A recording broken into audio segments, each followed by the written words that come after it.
Alright, so we have what the Sims team is calling an e-patch, rolling out starting right now. I don't know why they just don't call it an emergency patch, since that's what it technically is. I guess e-patch makes it look a little less severe. Here's the thing though, not everyone is receiving the update at the same time. I don't know if they've ever done this before with emergency patches, but they are doing a slow rollout of it. The community manager for The Sims has released over on their direct page on the Discord channel Sulsul, we've begun rolling out an e-patch to all of our players across platforms. To ensure these fixes get in game as soon as possible, this e-patch will be a rolling release from now March 6th into tomorrow morning March 7th. For more details, visit this link. This is a pretty long list of fixes, and considering this is not the first but the second emergency patch for the latest update, yeah, it's kind of sad. Like, I'm happy it's here, and I've been seeing comments everywhere like, you need to be happy that they're addressing this so quick and they're doing this and they're doing that. Okay, yeah, they responded in a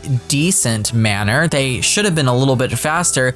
And also, let's be real here. Let's tackle this at the source. If there was actually quality assurance, we wouldn't be having these issues with emergency patches happening so often, where we're getting not one but two of them. So let's hop off EA's dick for a sec. This isn't a new issue. This has been an issue for a very long time, and it's about time that Simmers and the community are finally holding them accountable for it. They need to stop putting out broken, half-baked content. Period. Sulsul, today's update contains a number of critical fixes addressing the community's top reported issues over the past week. In the interest of deploying these fixes faster, this update will follow a staggered release cadence. The update is available immediately on PC, Mac, and Xbox, and will arrive on PlayStation soon thereafter. Thank you for your detailed reports via our Answers HQ forum that allowed us to investigate these issues quickly, the Sims 4 team. So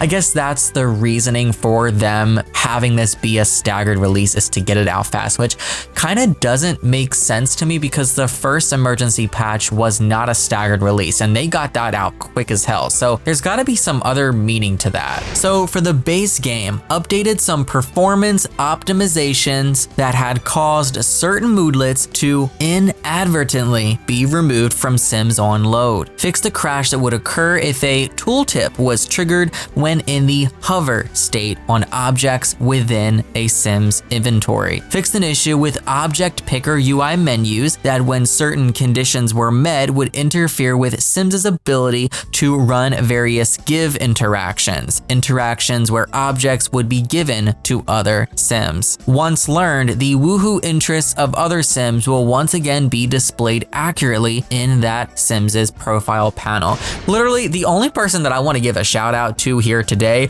are to you guys, the community. Those of you that go on Answers HQ and report the issues, or just go on and Me Too this. Like, yes, we're all kind of upset with EA. We're all kind of upset with the Sims team for letting these issues get past the release of the initial patch or the initial pack release. But you guys went on there. You guys were vocal. You guys were voting, which helps them. Yes, they could be doing better. And to be honest, they're barely meeting the bare minimum, but you guys are making their lack of quality control better. If we didn't have all of the Simmers with the outrage over on Twitter, Reddit, social media, and over on the forums, I feel like this would have been fixed, but it would have taken a lot longer. This still doesn't fix the problem though of these issues not happening in the first place, or there being better quality assurance so that they don't squeeze through the cracks. Simmers shouldn't have to do this, but because we are, it makes it easier. So shout out to you guys, seriously. But EA, the Sims team, this isn't an excuse to keep letting this happen. You know, you have a very loyal fan base. They're willing to throw their money at you for anything. And we know you guys take advantage of it. But I feel like we're at a point now with all the noise the past couple of days. We're done. Like, we're not going to put up with it anymore. So it's time to get your shit together. That's basically what we're saying. So for Rent, there's only one fix. There should be way more for that because I know to this day that pack is still bugged to hell. You should once again be able to successfully open the profile panel of another Sim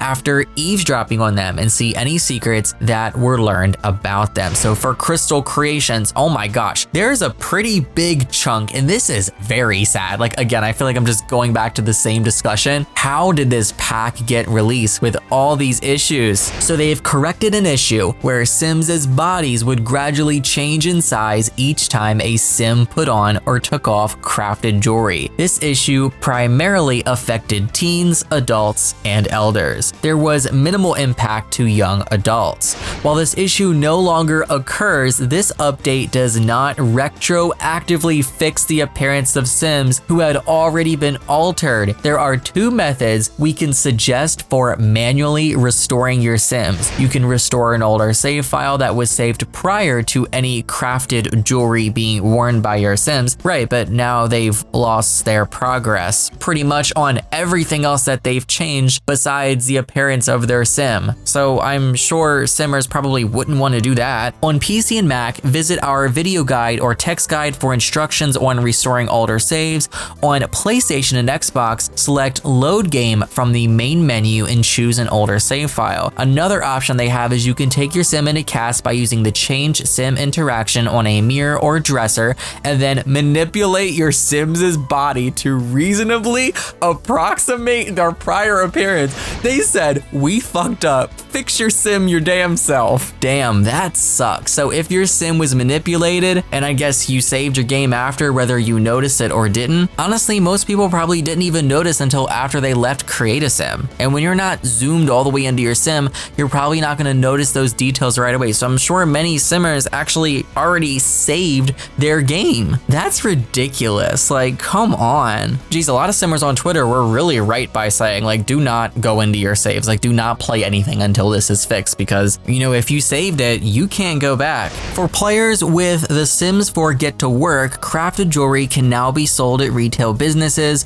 without being returned to the business owner Sims' inventory when traveling away from the retail lot. If a Sim dies while wearing crafted jewelry, that jewelry will now be disassociated with the now dead Sim when the jewelry is returned to the household's inventory, and updated some combinations of crafting jewelry that were resulting in a gemstone color that did not match the crystal that was selected when crafting. All of these issues could have been prevented if they tested the pack thoroughly. Literally, easy as that. And also testing with the other packs. Like, what is going on? I am very happy the fixes are finally being rolled out. Let me know below, were you one of the first people to get the fix? Have you received it? Before anything, you guys, remove your mods folder, please. Back up your saves, back up your mods, back up your tray folder, back up everything. I want to say that first because we don't know what bugs this is going to introduce. Like with the last e-patch, it seemed to introduce more bugs than it fixed, so we don't know what is going to happen with this. I'm crossing my fingers nothing major is introduced, but please back up everything before you update because we definitely don't need a worse situation than the one that we currently have.